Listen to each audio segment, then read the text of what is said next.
BJP TDP Janasena పొత్తులో సీట్ల suspense ఇంకా వీడలేదు. ఉదయం 11 గంటలకు అమిత్ షా, జేపీ నడ్డాతో టీడీపీ అధినేత చంద్రబాబు, జనసేన అధినేత పవన్ కళ్యాణ్ మరోసారి భేటీ కానున్నారు. దీంతో ఇవాళ పొత్తులు, సీట్ల సర్దుబాటుపై క్లారిటీ రానుంది. నిన్న ఒడిశా, మహారాష్ట్రలో పొత్తుల సమావేశాల్లో అమిత్ షా, నడ్డా బిజీగా ఉన్నారు.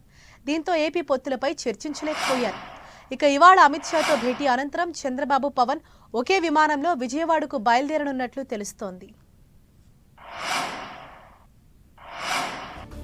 జనసేన ఇప్పటివరకు 24 అసెంబ్లీ, 3 లోక్సభ స్థానాల్లో పోటీ చేయనున్నట్లు ప్రకటించిన ప్రస్తుతం బీజేపీ కూటమిలో చేరాలని నిర్ణయించాక ఇరు పార్టీలు ఒక ఎంపీ సీటు అటు ఇటుగా సర్దుకుపోవడానికి సిద్ధమైనట్లు తెలుస్తోంది. బీజేపీ 6 లోక్సభ స్థానాల్లో పోటీ చేయొచ్చని చెబుతున్నారు. అసెంబ్లీ స్థానాల్లోనూ ఆ రెండు పార్టీల మధ్య ఒకటి అటు ఇటుగా సర్దుబాటు జరగవచ్చని తెలుస్తోంది. 30 అసెంబ్లీ, 8 లోక్సభ స్థానాలపై 3 పార్టీలు అవగాహనకు వచ్చినందున ఆ స్థానాలపై తర్వాత చర్చ జరగవచ్చని అంచనా వేస్తున్నారు. ఇదే విషయంపై మరింత సమాచారాన్ని మా ప్రతినిధి గోపీకృష్ణ మనకు అందిస్తారు. గోపి, ఈ 3 పార్టీల సీట్ల సర్దుబాటుకు సంబంధించి నిన్న ఈవినింగ్ ఒక ప్రకటన వస్తుందని భావించినప్పటికీ కొంత ఆలస్యమైంది. ఎప్పటి వరకు ఒక స్పష్టత వచ్చే అవకాశం ఉంది? ఢిల్లీలో ఏపీ రాజకీయాలు ఉత్కంఠలు రేకెత్తిస్తున్నాయి. ఏపీ అసెంబ్లీ అలాగే లోక్సభ ఎన్నికల్లో పార్టీలు టీడీపీ, జనసేన, బీజేపీ ఈ 3 పార్టీలు కలిసి పోటీ చేయాలన్న ఏకాభిప్రాయానికి అయితే వచ్చాయి. ఇట్లా సీట్ల సర్దుబాటు అంశంపైన సస్పెన్స్ వీడడం లేదు. ఏ పార్టీ ఎన్ని స్థానాల్లో పోటీ చేయబోతుంది అన్నది ఈరోజు ఒక స్పష్టత వచ్చే అవకాశం ఉంది. నిన్ననే దీనికి సంబంధించి ప్రకటన ఉంటుందని చెప్పి టీడీపీ నేతలు చెప్పినప్పటికీ నిన్న బీజేడీ అలాగే మహారాష్ట్రలో ఇటు ఎన్సీపీ అలాగే శివసేన వీళ్ళ సీట్ల సర్దుబాటు, బీజేపీతో సీట్ల సర్దుబాటుకు సంబంధించిన సమావేశాల్లో అమిత్ షా, నడ్డా బిజీగా ఉండడంతో నిన్న టీడీపీ అధినేత చంద్రబాబు, పవన్ కళ్యాణ్తో బీజేపీ నేతల సమావేశం అనేది జరగలేదు. అర్ధరాత్రి వరకు కూడా ఈ సమావేశం జరుగుతుందని ఎదురు చూశారు. కానీ ఇతర మీటింగ్స్లో బిజీగా ఉండడంతో నిన్న ఏపీకి సంబంధించి పొత్తుల అంశంపైన, సీట్ల సర్దుబాటు అంశంపైన ఎటువంటి ప్రకటన రాలేదు. సో ఇప్పుడు మరి కాసేపట్లో 11 గంటలకి అమిత్ షా, జేపీ నడ్డాని అమిత్ షా నివాసంలో చంద్రబాబు అలాగే పవన్ కళ్యాణ్ కలవబోతున్నట్లుగా సమాచారం.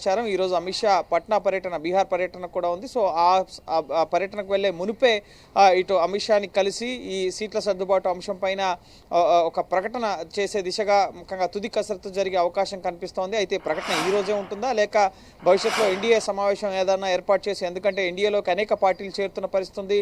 ఒడిశా నుంచి బీజేడీ అలాగే ఇటు మహారాష్ట్ర నుంచి ఎన్సీపీ, ఇటు అజిత్ పవార్ వర్గంతో పాటుగా ఇటు ఇంకా ఆర్ఎల్డీ ఇటువంటి పార్టీలన్నీ కూడా ఇటీవల ఎన్డీఏలోకి వచ్చిన తర్వాత ఒక భారీ సమావేశం ఏది కూడా ఏర్పాటు చేయలేదు. జేడీయూ కూడా ఇటీవలే ఇండియా కూటమి నుంచి బయలుదేరి ఎన్డీఏ కూటమి వైపు వచ్చి అక్కడ బీజేపీ ఎన్డీఏ ప్రభుత్వాన్ని అక్కడ ఏర్పాటు చేసిన పరిస్థితి. కాబట్టి సో ఒక భారీ సమావేశానికి కూడా ప్లాన్ చేస్తున్నట్లుగా తెలుస్తోంది. ఈ నేపథ్యంలోనే 12వ తేదీ బీజేపీ సిఈసి జరగబోతోంది. సో ఈరోజు పొత్తులకు సంబంధించి అలాగే సీట్ల సర్దుబాటు అంశానికి సంబంధించి ఢిల్లీ వేదికగా ప్రకటన ఉంటుందా లేదా అన్నది స్పష్టత లేకపోయినప్పటికీ ఈ ఉదయం 11 గంటలకు జరిగే సమావేశంలో మాత్రం ఖచ్చితంగా సీట్ల సర్దుబాటు అంశం పైన ఒక ఫైనల్ చర్చ జరిగే అవకాశం కనిపిస్తోంది. ప్రధానంగా మనకంతున్న సమాచారం ప్రకారం బీజేపీ, జనసేన 30 అసెంబ్లీ అలాగే 8 లోక్సభ, ఇందులో సీట్ల సర్దుబాటు మళ్ళీ జనసేనకు కేటాయించిన సీట్లను బీజేపీ సర్దుబాటు చేసుకోవడం కానీ, బీజేపీకి ఇచ్చే సీటు జనసేన సర్దుబాటు చేసుకోవడం కానీ, సో ఈ ఫార్ములా అయితే ముఖ్యంగా బయటకు వినిపిస్తోంది. 30 అసెంబ్లీ, 8 లోక్సభ, ఇందులో బీజేపీ ఎన్ని సర్దుబాటు చేసుకుంటుంది, జనసేన ఎన్ని సర్దుబాటు చేసుకుంటుంది అనేది మనం వేచి చూడాల్సి ఉంటుంది. అలాగే టీడీపీకి సంబంధించి ఇటు రాష్ట్ర నాయకత్వానికి చంద్రబాబు నిన్న కాల్ చేసి మాట్లాడడం జరిగింది. పొత్తులో భాగంగా ఎవరు ఏ సీట్లో పోటీ చేసినా కూడా, జనసేన కానీ బీజేపీ కానీ ఎవరు ఏ సీట్లో పోటీ చేసినా గెలిపే లక్ష్యంగా మన పోటీ ఉండాలి. ఖచ్చితంగా గెలుపుకు కృషి చేయాలి, ప్రతి ఒక్కరూ గెలుపుకు సహకరించాలి, సీట్ రాలేదని చెప్పి విభేదాలకు పోవద్దు అన్న అంశాలను కూడా నేతలకు స్పష్టం చేయడం జరిగింది. సో ఖచ్చితంగా ఎన్డీఏలోకి చేరిక, ముఖ్యంగా 2018లో ప్రత్యేక హోదా ఇవ్వలేదని చెప్పి ఎన్డీఏ నుంచి వైదొలిగారు. ఇప్పుడు మళ్ళీ ఇప్పుడు వైఎస్ఆర్సీపీ ప్రభుత్వాన్ని ఎదుర్కొనేందుకు, జగన్ ఎదుర్కొనేందుకు ఇప్పుడు ఎన్డీఏలో మళ్ళీ జత కడుతున్న పరిస్థితి ఉంది.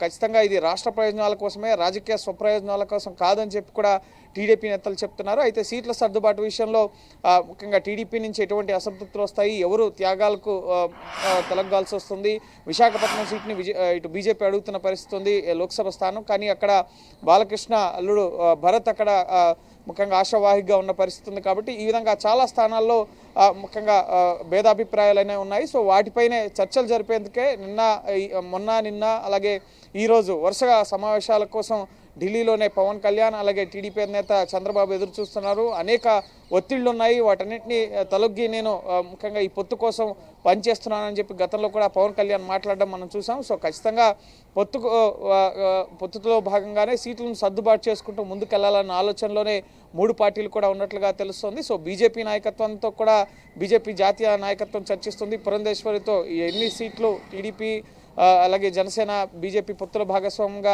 బీజేపీకి రాబోతున్నాయన్న అంశాలని పురంధేశ్వరి దృష్టికి కూడా తీసుకెళ్లడం జరిగింది. సో రాష్ట్ర నాయకత్వంతో కూడా చర్చించాల్సి ఉంటుంది. జాతీయ నాయకత్వం ఏకపక్షంగా నిర్ణయం తీసుకుని తర్వాత గెలవలేదు అంటే ముఖ్యంగా చేసేది ఏమి ఉండదు. కాబట్టి సో ముందస్తుగానే పురంధేశ్వరికి కూడా సమాచారం ఇస్తున్నారు, సోమవీర్రాజుకి సమాచారం ఇస్తున్నారు. సో ఈ రోజైతే ఒక స్పష్టత వచ్చే అవకాశం ఉంది. బీజేపీ మాత్రం ముఖ్యంగా పట్టుబడుతోంది. మెజార్టీ స్థానాలు ఇటు లోక్సభలో ఎక్కువ స్థానాలు 5 నుంచి 6 లోక్సభ స్థానాల వరకు కూడా ఇవ్వాలి అని చెప్పి కోరుతున్న పరిస్థితి. రాజమండ్రి, రాజంపేట, అలాగే ఏలూరు, అరకు, ఇటు విజయవాడ, అంతేకాకుండా ఇటు విశాఖపట్నం ఇటువంటి స్థానాలన్నీ కూడా అడుగుతున్న పరిస్థితి ఉంది. సో అక్కడున్న స్థానికంగా ఉన్న నియోజకవర్గాల్లో పరిస్థితి, బీజేపీకి ఎంత ఓట్ షేర్ ఉంది, గతంలో 2014లో పోటీ చేసినప్పుడు కేవలం 2 స్థానాల్లోనే నరసాపురం సీట్ని కూడా ఇటు బీజేపీ అడుగుతున్న పరిస్థితి ఉంది. సో ఆ సీటుకు సంబంధించి కూడా గతంలో అక్కడ 2014లో గెలిచిన పరిస్థితి ఉంది. కాబట్టి సో గతంలో గెలిచిన స్థానాలు అసెంబ్లీలో కూడా 13 గతంలో 2014లో కేటాయించారు. సో ఇప్పుడు కూడా గతంలో ఇచ్చిన స్థానాలతో పాటుగా అదనంగా మోడీ వేవ్ను దృష్టిలో ఉంచుకుని